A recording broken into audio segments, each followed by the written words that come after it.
దీనికి ఏమన్నా భిన్నత్వం ఉందా అనేటటువంటి ఒక విషయం గమనించాలి.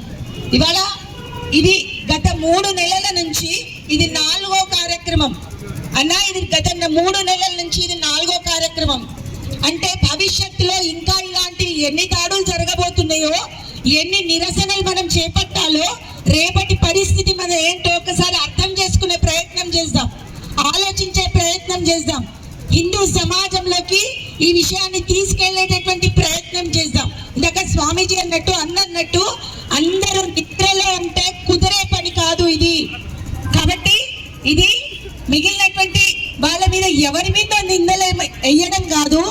ఒక్క విషయం గుర్తుపెట్టుకోవాలా, ఒకే ఒక్క పదం సెక్యులర్. సెక్యులర్ అనే ముసుగులో హిందువులు చేస్తున్నటువంటి కుట్రలే దీంట్లో పెద్ద పాత్ర పోషిస్తున్నాయి. ఇది గట్టిగా చెప్పొచ్చు మనం. కాబట్టి ఒక విషయం గుర్తుపెట్టుకోవాలా అన్నా. మీరు ఇందాక సార్ చెప్పిండు మూలాలకెళ్ళండి, సెక్యులర్ అనే పదానికి అర్థం ఏంటో అర్థం చేసుకోండి ముందు. అయ్యా, ఈ దేశంలో హిందువులు ఏ రోజు చరిత్ర తిరగేస్తే తెలుస్తుంది. ఒక్క దేవాలయం పైన, ఒక్క దేశం పైన, ఒక్క జాతి పైన దండయాత్రలు చేసినట్టు కానీ, వాళ్ళ మీద దాడులు చేసినట్టు కానీ హిందూ చరిత్రలో లేదు.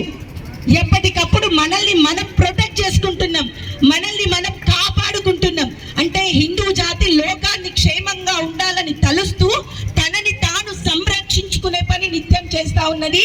ఇవాళ అది పీక్స్ లోకి వచ్చిందని మనం అర్థం చేసుకోవాలా. ఇంకా నిర్లక్ష్యంగా ఉంటే మన పిల్లల్ని, వాళ్ళ భవిష్యత్తుని మనం కాపాడలేనటువంటి పరిస్థితి ఉన్నది.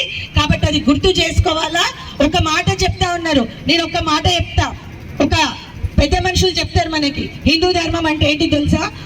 ఇవాళ బంగ్లాదేశ్ విషయంలో కావచ్చు, దేశంలో జరుగుతున్నటువంటి దాడులు కావచ్చు, దేన్నైనా కూడా ఎదిరించాలంటే హిందూ సమాజం యొక్క లక్ష్యం ఏంటంటే ఒక మాట చెప్తారు.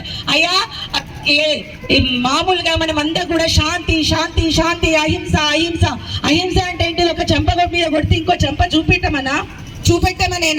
చూపెట్టమనేది నమ్ముతామా మనము? లోకంలో ఎక్కడైనా జరుగుతుందా?